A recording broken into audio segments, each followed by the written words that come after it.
Okay, we got to access modifiers. Earlier in this course, you learned about access modifiers. You learned about public and private. In this lecture, I'm going to explain access modifiers in more detail. I'm going to talk about why access modifiers are important. And to explain that, I'm going to use the black box metaphor. And finally, we get into C# access modifiers. So let's get started. A metaphor often used in object-oriented programming is black box. Look at this black box image here. We don't know what's inside this box. There is limited visibility. And there is just one, I don't know if it's a button or a light, and that's all we can see. We want to design our objects to look like a black box. So there is limited visibility from the outside, but there could be a lot of magic going on inside. Now you might wonder, why do we want to design our classes like a black box? It all comes back to isolating changes. The more a class reveals about its internals or its implementation, the more risky it becomes when we are going to change that class, because there could be other parts of the system that rely on that implementation.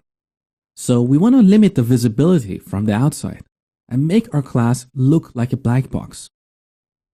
Here's another metaphor. Look at this DVD player. All we see from the outside is just a few buttons and an indicator. But there's a lot of complexity inside that DVD player. There's an electronic board with a lot of ICs, and who knows, there's a lot of complexity there. What we see from the outside is called public interface. Again, we want to design our class to look like this DVD player. So its public interface should be very simple. Now, in C#, we use access modifiers to control visibility to members of a class. You have already seen public and private. But we also have protected internal and protected internal. Let's explore these access modifiers in detail. A member that is declared with public is accessible from everywhere. So in this example, we have a customer class with a promote method that is declared as public. With that, we can create a customer object somewhere else in the code and call the promote method. The promote method is going to be visible to the outside. That's perfectly fine, because promote should be part of public interface of the customer class. It's not about implementation. We may want to promote a customer, and that's an expected functionality. Now, private is the complete opposite of public. So a member that is declared as private is only accessible from that class. In this example, in our customer object, I have a method called calculate rating. We're going to use this method as part of promoting. So perhaps we need to do some calculation, and based on the result of that, we may promote a customer to a certain level. This is about implementation detail. It's about the internals of the customer class, how we promote a customer. We don't want other classes to know anything about that. So that's an example where we can use the private modifier to limit access to this method. So as you see in the example, if we create a customer object, we are not going to be able to call the calculate rating method. It's not going to be compiled. Okay, next is protected. A member declared as protected is accessible only from the class and its derived classes. What does it mean? Well, look at our calculate rating method again here. This time I declared it as protected instead of private. So this statement says accessible only from the class and its derived classes, which means outside this class, if you have a customer object, we are not going to be able to call this method. So it's a little bit similar to private. The difference is, if we derive a class from customer, let's call it gold customer, that method is going to be visible in a derived class. Now, there is a problem here.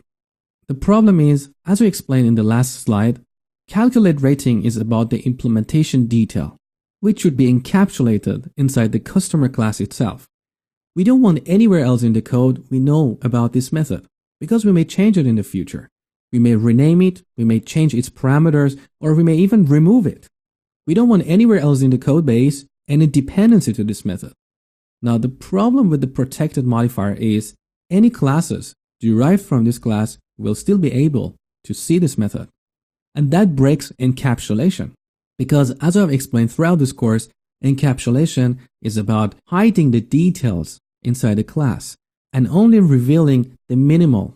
That is the public interface of a class. So a lot of developers consider protected a bad design in the C# language. Having said that, you will see a lot of places in the .NET framework or in many other libraries where protected is used. Now, to make all this easier for you, what I'm suggesting is avoid it if you can and prefer to use private methods. But if there are circumstances that you have to use protected and you have a valid reason for that, that's okay, go ahead and use it. Just be aware that you're revealing the implementation detail of a class to any of its subclasses, which can be trouble in the future. Okay, next one is internal. Internal is a modifier that we often use with the classes, not their members. It really doesn't make sense to declare a class member as internal. But there are cases that you may declare a class as internal. For example, continuing from our last example, imagine we have a separate class called rate calculator. And rate calculator might have a bunch of methods and some complex logic to calculate the rate for a customer. Now, this class is part of the implementation detail for the domain of customers. So, inside that domain, it's okay for every other class to see this class. But outside that domain, we don't want anyone else to know about the existence of this class. So how we implement that in C# terms is we create a separate class library, and in that class library, we declare the rate calculator class as internal. So inside that assembly or that class library, everywhere we will see this class. But outside that assembly, no one knows about this class. Again, I'm going to show you all of this stuff in the code. So if that sounds unfamiliar, don't worry about it. And finally, we've got protected internal, which I would say is the most weird thing in C# language. Basically, what it means is a member declared as protected internal is accessible only from the same assembly, and that's because of the internal, or any derived classes, and that's the result of protected. So here is an example. We have a customer class, and it has a method called weirdo that is declared as protected internal. Now, this is really bad, both in terms of teaching, learning, writing code, and someone reading that code. It takes a lot of brain power to understand what's going on. I just added that in this lecture because I want my course to be comprehensive, but it's very unlikely that you're ever going to need it. Okay, let's start coding and see all these access modifiers in action. Okay, let's start by creating a customer class. So public class customer. We can define a couple of properties like ID and name and a method like promote. Now let's go to the main method and create a new instance of customer. So var customer equals new customer. Now if we type customer dot, here is the public interface of this customer class. So we have a few methods like equals, get hashcode, get type, and toString, which are derived from the base object class. And we also have these bold members here that are defined in the customer class itself. So ID and name properties and the promote method. All of this together make up the public interface of the customer class. Now back to the black box metaphor or the DVD player, we want to minimize this public interface. The more we reveal about a class and its members, the more we risk that other parts of the code will be dependent on those members. So this creates more coupling, which means if we are going to change the implementation of our customer class, other parts of the code may get broken. Let me show you how this happens. So I'm just going to remove this. Let's create another method. We're going to calculate the rating of a customer. So just public int calculate rating. I'm going to leave out the implementation of business logic here and just return a simple number because we don't want to get distracted with some business rules and whatnot. What I want to show you is in the promote method, perhaps there is a call to this calculate rating. So we can say var rating equals calculate rating. And then based on what is returned from that method, we can make decisions. For example, if rating is whatever, then console.writeLine promoted to level 1, otherwise promoted to level 2. Just keeping it simple. Now the problem here is this method is about implementation detail of the customer class. from the outside, we don't really need to see this method. What the consumers of this customer class need to see is just this couple of properties here and the promote method. How the promote method does its job, which in this case means calling the calculate rating, is no one's business. So this is what encapsulation means. We're just going to hide the details inside and reveal the public interface. Now the problem happens if somewhere else in the code, we, out of interest or curiosity, have a call to calculate rating method. Now, because this is the implementation detail of the customer class, tomorrow we may decide to change it. For example, we may decide to pass a parameter like a switch, say, exclude orders. It might have some meaning in the business domain we are working on. So we're changing this method, and what happens is, see, we get this red underline here. Now, if this method is being used outside this class, like in this case in our main method, here the code is going to break. And imagine if there were 10 other places in the code where we made a call to this method. But in this case, if this method was declared as private in the first place, nowhere else we had a call to this method. And fixing that change would be as simple as just making a change in one place in the code, which is the promote method that is using this calculate rating method. So here I would say exclude orders true. But this is the reason we want to minimize the public interface of a class to the outside world. Now let's get rid of this calculate rating method here. Okay, now let's put this customer class in a separate file to clean up our code. So Alt and Enter, Enter. Now back to program. Let's create a class that derives from the customer class. So maybe call it gold customer. And add the customer here. Okay, here we can have a method like offer voucher. So let's say we're going to give a voucher to our gold customers. So public void offer voucher. And of course, this method needs some argument like a voucher object. But again, to keep things simple, let's not worry about the parameter. What I want to show you is inside this method, if we use this dot, see, these are the members that we see in this class. So equals, get hashcode, get type, member-wise clone, and toString were derived from the base object class, that is the parent of every class in .NET. ID, name, and promote are derived from the customer class itself, and offer voucher, which is indicated by bold, is declared in this class itself.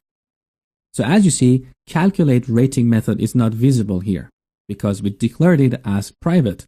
So back to customer class. Look, calculate rating is declared as private. And my rationale was because this is the implementation detail, we want to encapsulate it. We don't want anywhere else in the code to have dependency to this method. Now, if we change this to protected and go back to our gold customer class, look, this dot, and here we see the calculate rating method. And here's the problem. We created a dependency to the implementation detail of the customer class.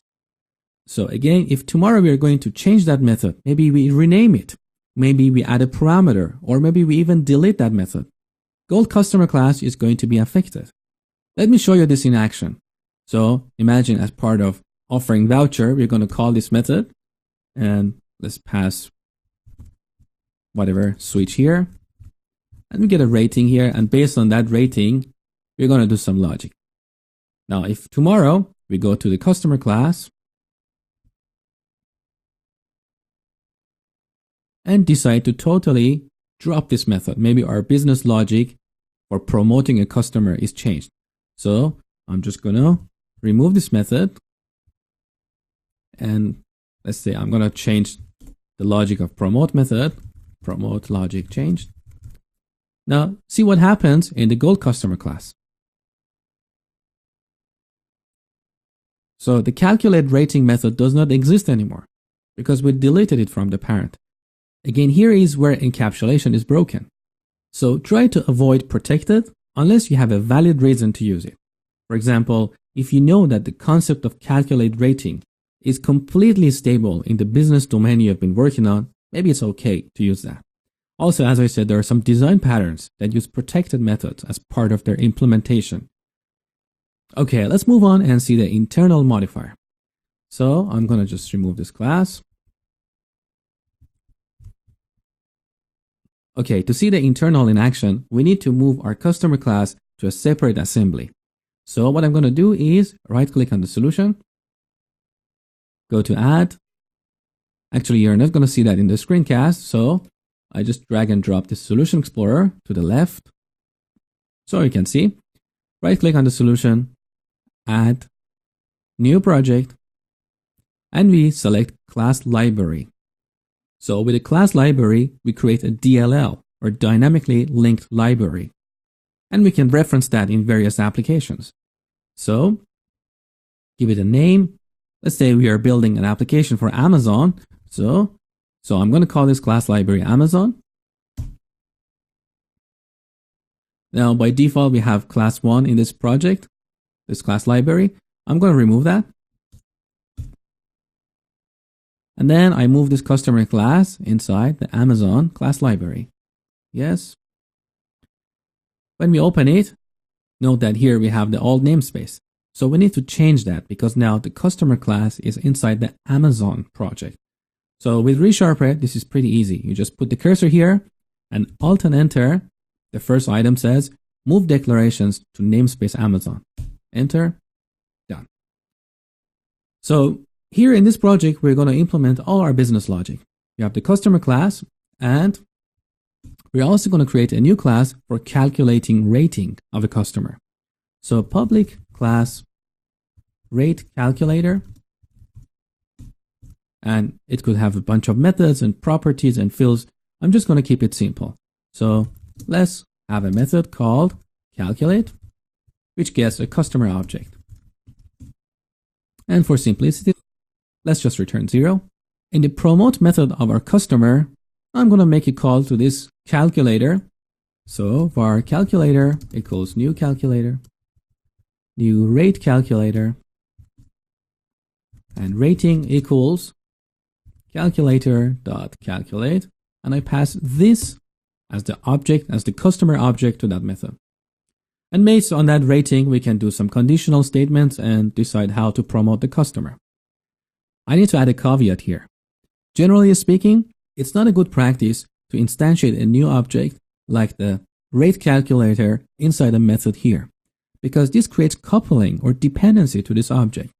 When we get to the section about interfaces, I will show you a better way to implement this code. For now, let's just move on. So let's recap. First of all, I'm going to put this class in a separate file. So Alt and Enter again. All right, let's recap. We have the Amazon class library, which is going to be our DLL, with two classes, customer and rate calculator. Rate calculator simply has a calculate method and returns 0. In the customer class, as part of promoting, we use the calculator object to calculate the rating. Now, let's clean this up. Back to our program. Here we have the customer object, right? I just noticed a problem here that when we drag and dropped the customer object from Access Modifiers project inside Amazon, it was not deleted from the source. I think I made a mistake while recording. So I'm just going to delete this class.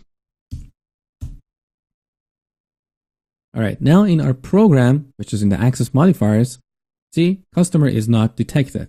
So we put the cursor here, and ReSharper has this red icon here. If we press Alt and Enter, we can activate that. So it's suggesting to reference Amazon. What it does is it goes to the references folder and adds a reference to Amazon. If you don't have ReSharper, what you need to do is, let's delete that. And delete the using statement on the top. So see, the customer class is not detected. You simply right click on references, add a reference, then expand solution. See, in our solution, we have another project called Amazon. I select that and click OK.